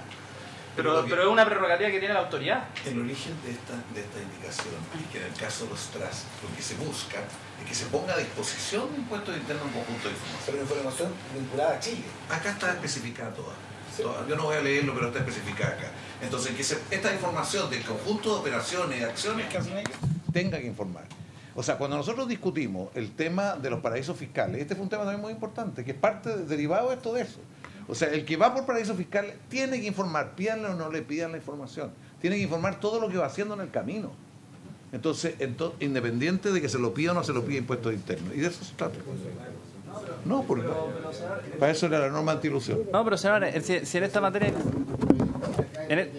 En esta materia hoy día esta materia está resuelta, senador. Hoy día esta materia está resuelta. ¿Por qué no ordenamos, señor alcalde? Hoy día Impuestos Internos, en su suplemento de declaraciones juradas, exige una declaración jurada de todos los contribuyentes anualmente que informen las inversiones que tienen en el exterior. No, y no hay discusión respecto a eso. Los contribuyentes residentes en Chile tienen la obligación anual de presentar una declaración jurada de impuestos internos informando sus inversiones en el extranjero, informando a los activos. Y desde luego comprende. ¿Incluye los trusts? Y desde luego incorpora los trusts, incorpora cualquier. Si aquí pareciera ser que los trusts tuvieran una naturaleza distinta a otro tipo de inversión extranjero, los trusts, las fundaciones, los fideicomisos, pongan el nombre que quieran en el extranjero, porque no siempre la legislación extranjera se ajusta en los mismos términos a la legislación local, debe informarse a impuestos internos anualmente las inversiones que se tienen fuera de Chile. ¿Me permite, presidente? Esto no está haciendo más que refrendar esa facultad que hoy día tiene impuestos internos y hoy día exige esa información de impuestos internos. Senador Monte. No, yo no quiero reabrir todo esto, pero esto fue, para nosotros es muy importante, te quiero decir, y no veo en qué sentido esté afectando lo que tú estás planteando. Lo distinto es, por ejemplo, dice aquí, que no es solo el declarar la inversión, dice, para los fines de esta letra, el término TRAS se refiere a las relaciones jurídicas creadas de acuerdo a norma de derecho extranjero, sea por acto entre vivos o por causa de muerte, y un conjunto, o sea, tienen que informar qué es lo que está haciendo afuera. Tienen que informar, independiente de que se lo pidan o no, independiente de ese formulario. Esto, mira, te voy a decir que esto tiene harta responsabilidad SAFI, porque en esto hubo mucho, eso partió en esa época, porque lo que se buscaba era que no pasaran por paraísos fiscales, por ejemplo. Igual que la legislación norteamericana, que prohibiera el paso por paraísos fiscales. Hubo diferencia entre nosotros. Finalmente se dijo, bueno, que pasen, pero que tenga la norma antiilusión la posibilidad de hacer un seguimiento, y el que pasa tiene que informar. ¿Qué está haciendo? ¿Cómo lo está? Inversiones, cambio de negocios, cambio de contrato, todo lo que está haciendo tiene que estar informándolo. Entonces, por eso que no es un aspecto menor, es un aspecto bien sustantivo. En eso no tengo ninguna diferencia, ni en lo que se está haciendo ahora, incorporar específicamente un tipo de instrumento, un tipo de inversión denominado trust. pero ya sea un trust, ya sea una sociedad constituida en el extranjero, ya sea un activo que se tiene en el extranjero, ya sea un bono, ya sea cualquiera sea la naturaleza de esa inversión, debe informarse, porque si los efectos que se pueden producir Independiente en Chile, que se lo pidan o no. independiente, hoy día existe la obligación anual de informar todas las inversiones en el extranjero. Todas. Pero no solamente el trust, senador, porque yo estoy de acuerdo, el trust puede generar efectos tributarios relevantes en Chile, sí, los puede generar, pero también lo pueden generar otro tipo de instrumentos tan relevantes como el trust. En eso no hay una contraposición en respecto a los trusts respecto a otro tipo de inversiones. Sí, lo que está ocurriendo. Lo que pasa es que acá se le está solicitando Presidente. información adicional. No, aquí lo que se está haciendo es darle mayor visibilidad al trust, si se quiere. Hay una letra A que exige informar todas las obligaciones del extranjero, operaciones, transacciones, reorganización, y estamos por reorganización, fusiones, divisiones, Ha pedido la letra A. filialización. Si siempre es en la medida que la autoridad fiscal considere que hay información relevante. Si información es relevante, esa es la atribución principal. Es la función principal que tiene la autoridad tributaria. Y a continuación, acto seguido, lo que se está haciendo es en forma específica, y hay una relación de género-especie, solicitar información de un tipo de instrumento que se puede tener en el extranjero, o de un tipo societario, o como se le denomina en el extranjero, en este caso denominado trust, en donde se debe informar la información que está específicamente señalada en esta parte del articulado. Adicional a la típica que se hace para la... Presidente. Senador Pizarro y senador García. Sí, breve. Yo creo que está más que claro lo que estamos planteando. Son dos situaciones distintas. Una es la facultad del servicio para que podrá requerir información sobre las operaciones y transacciones que están en la letra A. Y lo segundo es la responsabilidad de los contribuyentes de informar, y es responsabilidad del contribuyente que deberá informar. Y tanta importancia le damos que este artículo tiene como 8 o 9 incisos, con una descripción completa de qué es lo que significa, cuáles son las relaciones. O sea, si no tuviera importancia, esto era así como cualquier otro, no le habríamos puesto esto. De manera que yo no me confundiría más. Y aquí la única discusión que tenemos es si la letra A o la letra B las colocamos con una relación directa sobre el inciso primero de las normas especiales para la entrega de información. A mí me parecía que la redacción propuesta por el senador García, que conforme a la regla número 1 anterior, el servicio podrá requerir información sobre operaciones y transacciones, seguía. Y en un punto aparte, los contribuyentes o entidades domiciliadas, queda más que claro, porque está con toda la explicación detrás de lo que significa el traer las obligaciones. Yo tengo una pregunta de fondo. Perdóname que este tema es la siguiente. Está súper claro a partir de los números romanos, o sea, la I latina, el 1, 2, 3, y que ahí, la cantidad de requisitos que tiene que exigir.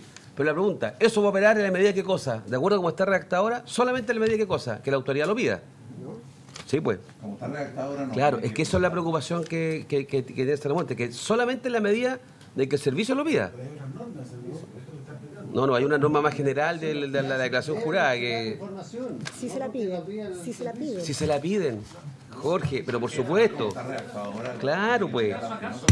Conforme a la regla número 3, el servicio podrá requerir información sobre las operaciones y transacciones que están en la letra A. Esas son unas que podrá requerir. Correcto. Y la letra B también podrá requerir, por eso tenías que leer. Yo te dije delante, con buena onda, te dije que, anticipé, que la letra B tienes que leerla en conformidad al encabezado que dice, conforme a las reglas del número 1 anterior, el servicio podrá requerir información sobre, 2 puntos, B, los contribuyentes o entidades domiciliadas.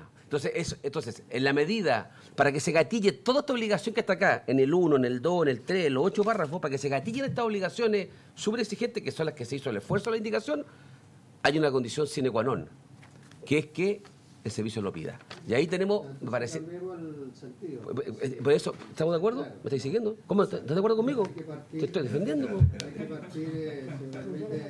¿Cómo no estás de acuerdo conmigo? Tenemos que partir diciendo que... Está bien. Lo que pasa es que yo no quiero dejar en ningún caso en la reacción duda de que independiente de que se lo pidan o no, tienen que informar. Yo lo estoy diciendo. Está bien. Está bien, entonces pongamos lo siguiente. Estoy de acuerdo con tu intención, pero la manera en que lo expresa me da duda. Ni una duda, al contrario, estoy diciendo de que si... Siempre. Carlos, lo que acabo de decir es que nada de esto va a ocurrir Si es que se mantiene como está en la redacción inicial.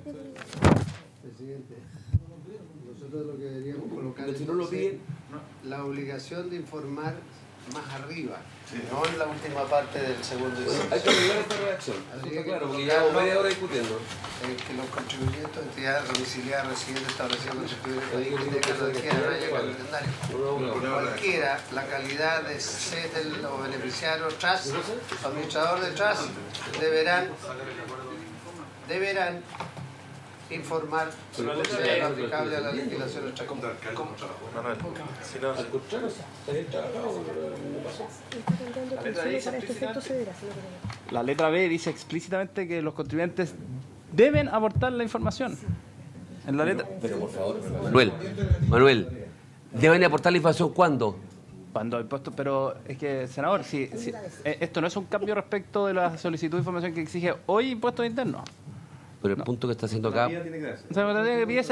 Pero no es respecto a un caso específico. Es que es importante la aclaración, senador. No es respecto de un contribuyente en virtud de un proceso de fiscalización en que solicita información respecto a un trust. Es una obligación general en que se le otorga la atribución a Impuestos Internos a solicitar información respecto de todos los trusts que mantienen, o no solamente los trusts, es mucho más amplio que los trusts. Por eso creo que he equivocado quedarse exclusivamente en los trusts, que es un tipo de inversión. Respecto de la totalidad de las inversiones que tienen los contribuyentes fuera de Chile, están obligados a informarlas anualmente. Desde el 2014. Desde 2014. Desde el 2014. Pero desde el 2014 Nuevo acá que se especifican los trusts por de consideración y que se pide que tengan que informar, además de poder pedirse el servicio. Está bien, pero eso no está cambiando. Eso no está cambiando respecto a lo que existe hoy día.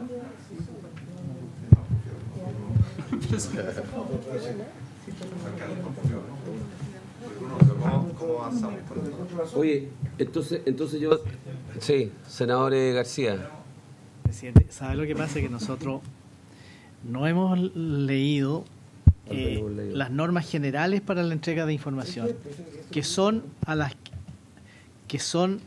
reglas que rigen para las letras A y B, página 47.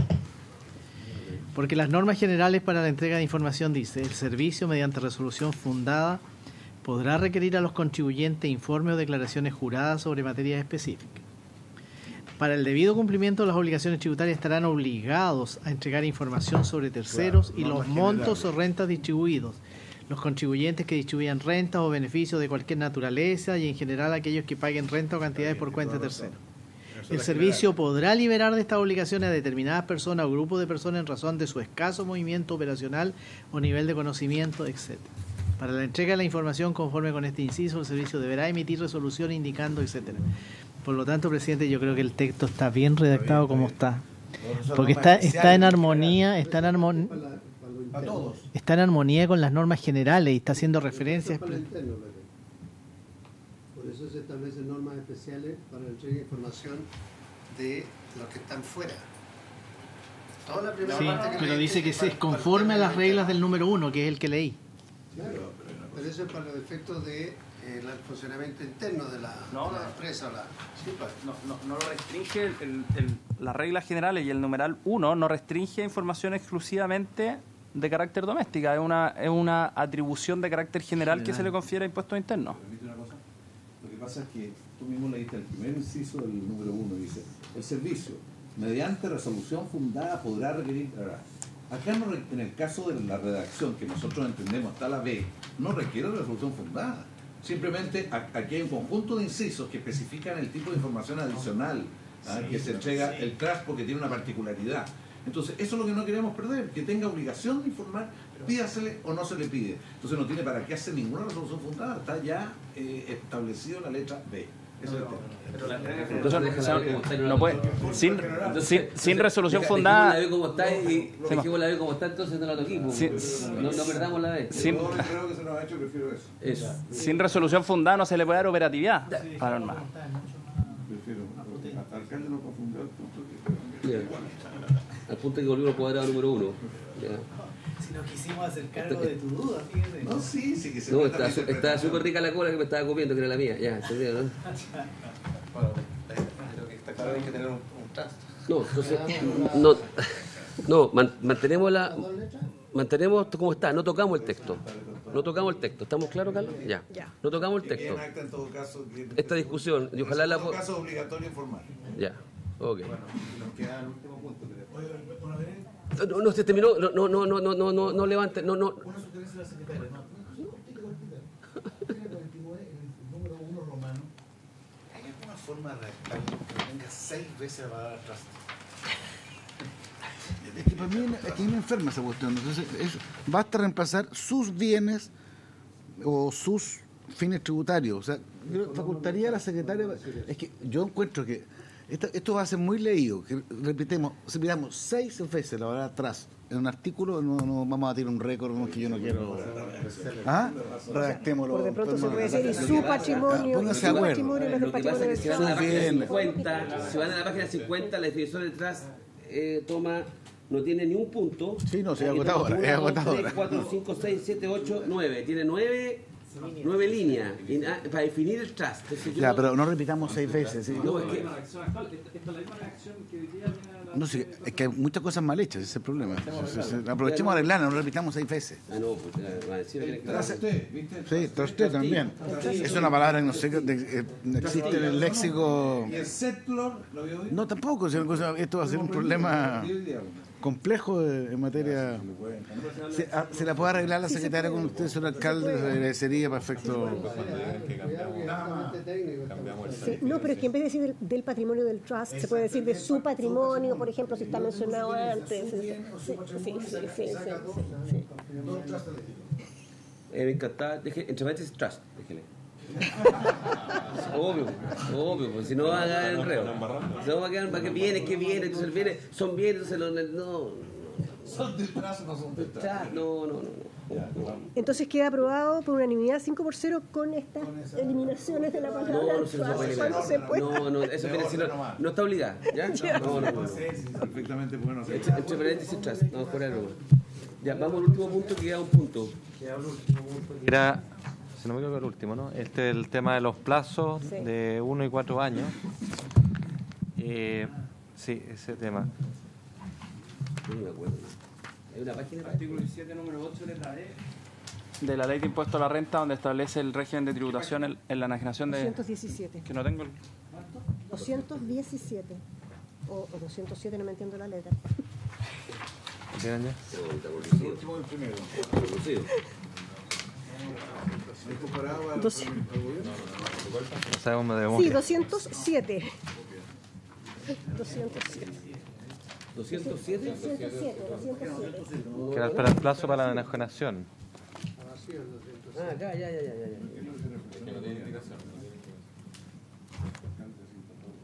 Es la No, columna del medio. a ver, el gobierno reflexionó que me parece que está bien.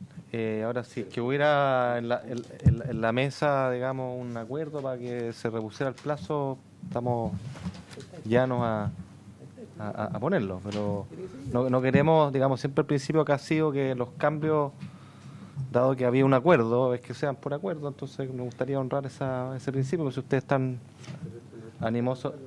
Sí, pues la parte esta redacción la hicieron, no, esta redacción la hicieron los técnicos, digamos. Entonces, si uno va a agregar una cosa distinta, o me equivoco, viene directo de la Cámara. Bueno, si hubiera un clamor de esta comisión por clarificar esos plazos, nosotros no tendríamos inconveniente. Hay un clamor parcial. No, pero yo puedo vivir con los menores plazos.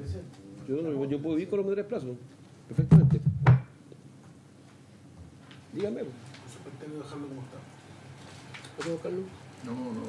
Esto tiene mucha importancia con el tema del suelo. Esta cuestión tiene toda importancia porque hoy día la mayor parte de las operaciones de suelo tienen que ver con divisiones, subdivisiones. Entonces, aquí queda redactado de una manera tal que al subdividirse tiene preferencia en la tasa del 10%. Y si se aplicara la norma general tendría el 27% y eso es todo. Entonces nosotros creemos de que en este caso hay que tratarlo como se trataba hasta ahora, ¿no? Y por lo tanto no hacer la modificación. El del 1 y dejarlo 1 y los 4, ¿sí? Pero mira, yo incluso el 1 no me importa tanto si el 4 no me importa la subdivisión. Dice, bueno, pero el 1 y el 4. O sea, no hacer la modificación. Dejarlo como está.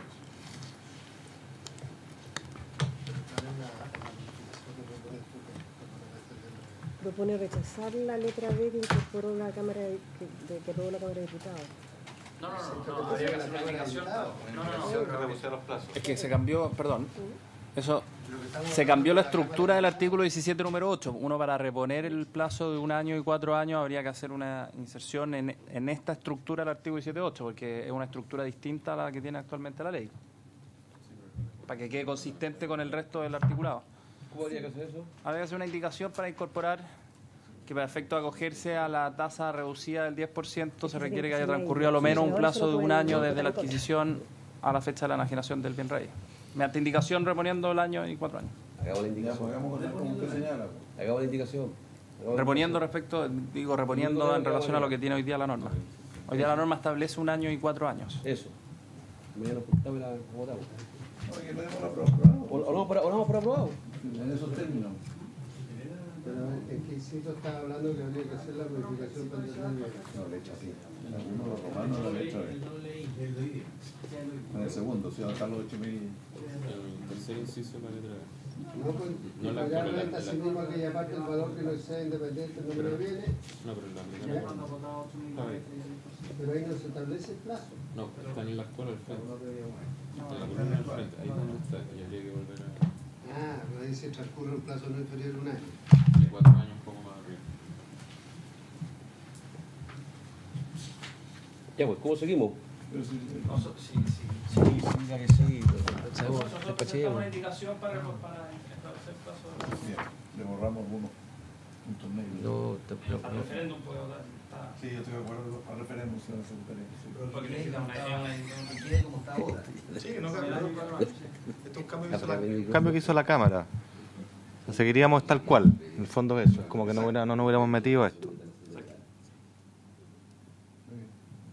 Yo le propongo lo siguiente, porque solamente para preservar un poco la forma de la presidencia de la Comisión de Hacienda, que me honro representar, ¿les parece que se haga la indicación y nos damos 4 minutos mañana durante la sesión de la tarde solamente para ratificar la indicación y hacerlo? Yo la tengo lista, la puedo leer si quiere, presidente. ¿Cuándo quieren ver esto? ¿Mañana?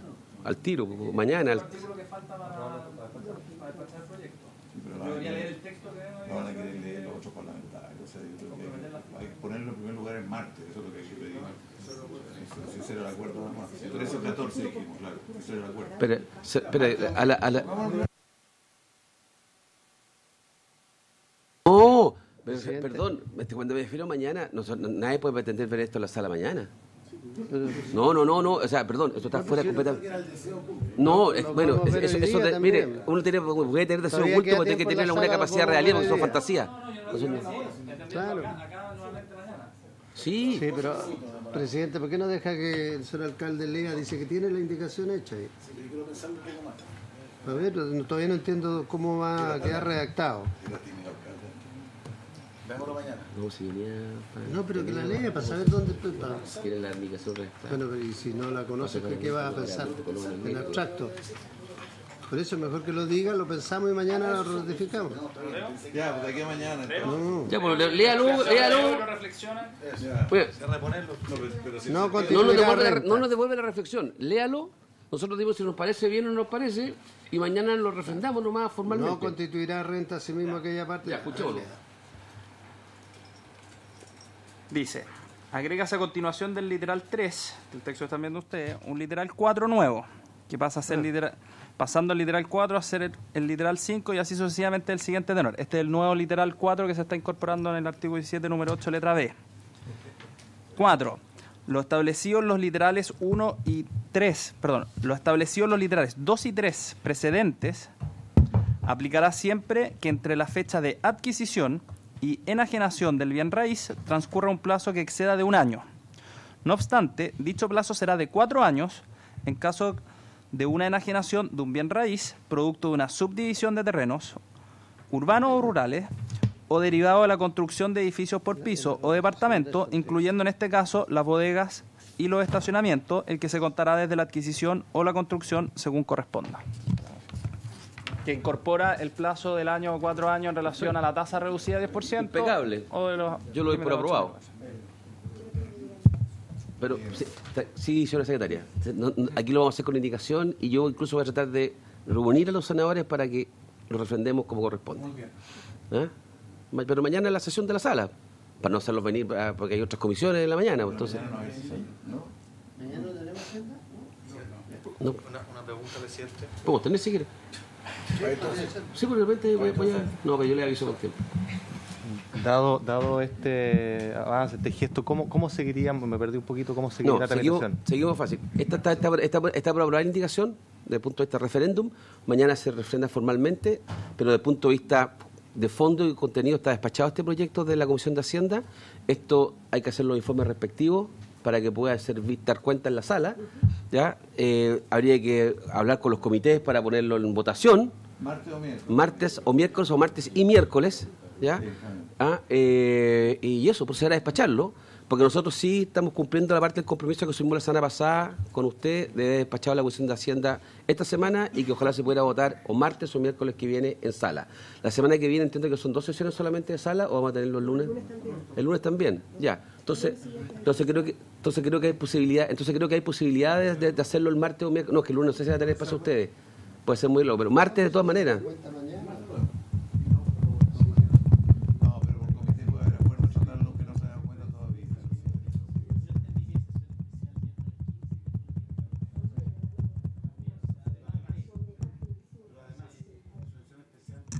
No, y lo de televisión. Yo firmé la cuestión y no. Eso es un problema suyo.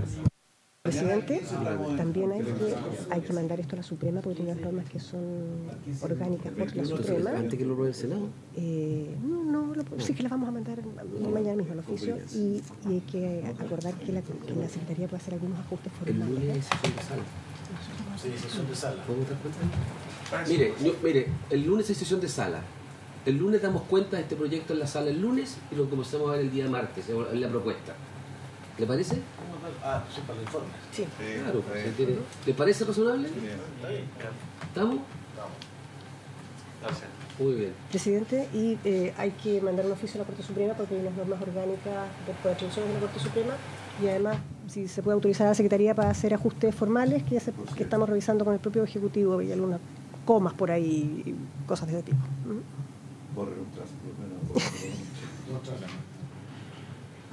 Es que lo acabo de decir por